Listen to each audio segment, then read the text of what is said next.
श्री शिवाय नमस्तुभ्यम दोस्तों, हमारे चैनल में आपका स्वागत है। किस पाप के कारण स्त्री समय से पहले ही विधवा हो जाती है, आज हम इस वीडियो में इसी बारे में बात करने वाले हैं। तो यदि आप वीडियो को लास्ट तक देखते हैं तो आपको संपूर्ण जानकारी प्राप्त होगी। एक बार की बात है, भगवान विष्णु और माँ लक्ष्मी क्षीर सागर में शेषनाग की सैया पर बैठे हुए थे। तब माता लक्ष्मी के मन में जिज्ञासा हुई और उन्होंने भगवान श्री विष्णु से प्रश्न किया, हे प्रभु, किस कारण से एक स्त्री समय से पहले विधवा हो जाती है? ऐसा वह कौन सा पाप करती है जो एक पतिव्रता नारी को भी विधवा बना डालता है? क्या स्त्री के विधवा होने के संकेत पहले से मिलते हैं? तथा स्त्री वह कौन सा अंग है स्त्री का जिससे यह पता चलता है कि स्त्री विधवा होगी या नहीं? इस प्रकार प्रश्न पूछने पर भगवान विष्णु कहते हैं, हे प्रिया, तुमने उचित ही प्रश्न किया है।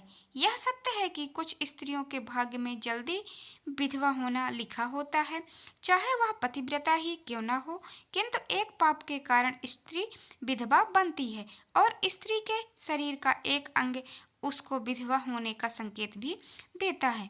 भगवान विष्णु कहते हैं कि हे देवी, तुम्हें इस परम गोपनीय सत्य को बताने से पहले मैं तुम्हें एक कथा सुनाता हूँ। इस कथा में तुम्हें तुम्हारे सभी प्रश्नों के उत्तर मिल जाएंगे, इसलिए तुम इस कथा को ध्यान से सुनना। तो दोस्तों, यदि आप पूरा वीडियो देखते हैं तो भगवान विष्णु ने माता लक्ष्मी को एक अत्यंत सुंदर कथा सुनाई है, वो आप भी सुनिए। तो उसमें से आपको पता चल जाएगा कि स्त्री को क्या क्या नहीं करना चाहिए। तो वीडियो में लास्ट तक बने रहिए और वीडियो पसंद आता है तो प्लीज़ वीडियो को एक लाइक और चैनल को सब्सक्राइब अवश्य करिएगा। तो इस कथा के माध्यम से भगवान ने समस्त मानव जाति के कल्याण के लिए कई महत्वपूर्ण उपदेश दिए हैं, इसलिए आप इस कथा को पूरा जरूर सुनिए। इस कथा को आधा अधूरा सुनना पाप माना जाता है। तो चलिए शुरू करते हैं दोस्तों। एक समय की बात है, मध्य देश के एक अत्यंत धनवान सेठ रहता था। उसका एक पुत्र और 3 पुत्रियां थीं। उसकी तीनों पुत्रियों का विवाह अच्छे और धनवान घराने में हो गया था, किंतु सेठ की एक पुत्री को दुर्भाग्य का सामना करना पड़ा। उसकी एक पुत्री विवाह के कुछ ही वर्षों के बाद विधवा हो गई और अत्यंत दुख से जीवन बिताने लगी। उस विधवा स्त्री का नाम था सुकन्या। सुकन्या अत्यंत सुंदर, गुणवान और पतिव्रता नारी थी, किंतु उसके भाग्य में जो अशुभ लिखा हुआ था वही उसके साथ घटित हो गया। सुकन्या के पति ने विवाह के समय केवल सुकन्या का सुंदर स्वरूप और उसके पिता की धन संपत्ति देखी थी, जिस कारण से उसे भी जल्दी ही शरीर का त्याग करना पड़ा। बचपन से ही सुकन्या के शरीर के अंगों पर उनके विधवा होने के लक्षण दिखाई दे रहे थे, लेकिन किसी ने उस पर ध्यान नहीं दिया। सुकन्या के पिछले जन्म के कर्मों के कारण उसे इस जन्म में विधवा होना पड़ा था। भगवान विष्णु कहते हैं, हे देवी, अब मैं तुम्हें सुकन्या के पूर्व जन्म की कहानी सुनाता हूँ, उसे तुम ध्यान से सुनो। सुकन्या का पिछले जन्म में एक ब्राह्मण के घर में जन्म हुआ था। उसका नाम था कलावती। वह ब्राह्मण राजा को अत्यंत प्रिय पुत्री थी। कलावती ने अपने जीवन में कभी भी दुख नहीं देखा था और उसे अपनी सुंदरता पर अत्यधिक घमंड था।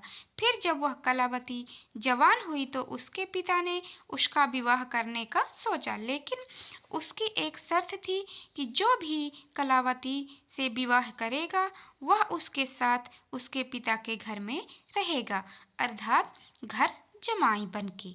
ब्राह्मण ने अपने सभी रिश्तेदारों को यह बात बता दी और चारों तरफ यह बात फैला दी गई।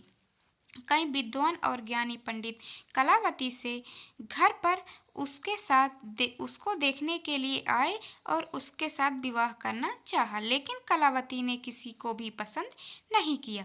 कलावती ने कई विद्वानों ब्राह्मणों को अपमानित करके घर से बाहर निकाल दिया। फिर एक दिन एक अत्यंत सुंदर ब्राह्मण भिक्षा मांगने के लिए कलावती के घर आया। उसे देखकर कलावती उस पर मोहित हो गई और अपने पिता से कहने लगी कि उस भिखारी ब्राह्मण से विवाह करेगी। यह सुनकर कलावती के पिता ने भी स्वीकृति दे दी और उस भिक्षुक ब्राह्मण को कलावती से विवाह करने के लिए पूछा। तो उस भिक्षुक ने ब्राह्मण से हाँ कह दिया और फिर कलावती और उस ब्राह्मण का विवाह संपन्न हुआ। दोस्तों, वीडियो पसंद आ रहा हो तो प्लीज़ वीडियो को एक लाइक कर दीजिए और हमें सपोर्ट करिए। कलावती विवाह के समय बहुत प्रसन्न थी। उसे उसका मनपसंद जोड़ीदार जो मिल चुका था। विवाह के बाद कुछ दिनों तक कलावती अपने पति के साथ बड़े प्रेम से रहने लगी और उसकी सेवा करने लगी। लेकिन कुछ ही दिन बीतने के बाद कलावती ने अपने असली रंग दिखाना शुरू कर दिया। कलावती अपने पति को नौकर की तरह समझने लगी। उसकी आज्ञा का पालन करने की जगह उसे ही आज्ञा देने लगी। कलावती अपने पति को भी उसके नाम से बुलाने लगी। खुद अपने पति के पैर दबाना छोड़कर अपने पति से ही खुद के पैर दबाने लगी। वह पति को बिना बताए घर से कहीं भी चली जाती, कभी पति की कोई बात नहीं मानती थी। कलावती की माता ने भी उसे समझाने की बहुत प्रयास किया कि स्त्री को अपने पति के साथ अच्छा व्यवहार करना चाहिए, ऐसा व्यवहार नहीं करना चाहिए जो कि तुम कर रही हो। लेकिन कलावती अपनी माँ की बात कभी नहीं मानती थी और जानबूझकर अपने पति को अपमानित करती रहती थी। दिन रात पति की बुराई करना, उसे अपशब्द कहना, इसे नाम लेकर बुलाना आदि प्रकार के निंदित कार्य वह रोज करती थी। उसका पति भी उससे बहुत परेशान हो गया। एक दिन उसने बहुत विचार किया और कलावती को छोड़ के जाने का निश्चय किया। पति बिना किसी को बताए अपने घर को छोड़कर चला गया। कलावती का त्याग करके वन में जाकर तपस्या करने लगा, क्योंकि शास्त्र में कहते हैं कि बुद्धिमान मनुष्य को दुष्ट और स्वेच्छाचारिणी पत्नी का त्याग कर देना चाहिए, अन्यथा वह भी उसके पाप का भागीदार बनता है। कलावती ने भी अपने पति की खोज कहीं नहीं की, न ही उसे खोजने जाने की कोशिश की और बड़े मौज से अपने घर में रहने लगी। उसको कोई परवाह ही नहीं था उसका पति है या कहीं चला गया। उसकी माता ने बहुत समझाया कि वह अपने पति से विनती करके उसे घर वापस बुला लाए और ढूंढे वो कहाँ गया है। लेकिन वह कहती, जाने दो माँ, वैसे भी मेरा भिखमंगा पति कुछ काम का है नहीं। उससे विवाह करके मैंने उस पर जो उपकार किया था, लेकिन वह मूर्ख मुझे ही छोड़कर चला गया।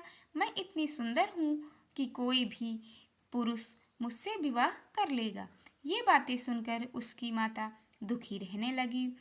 वहाँ उसका पति तपस्याचार करने लगा और संसारिक बंधनों से मुक्त होकर ईश्वर भक्ति में लगा रहा। फिर कुछ दिनों बाद कलावती के पिता को चोरी करते वक्त राजा के शोफी ने पकड़ लिया और राजा को उसकी खबर दी। राजा उस पर बहुत क्रोधित हुए और उसका सारा धन जब्त करके उसे कारावास में डाल दिया। अब पिता कारावास में थे, उसकी वजह से कलावती और उसकी माता को दूसरों के घरों में काम करने जाना पड़ा।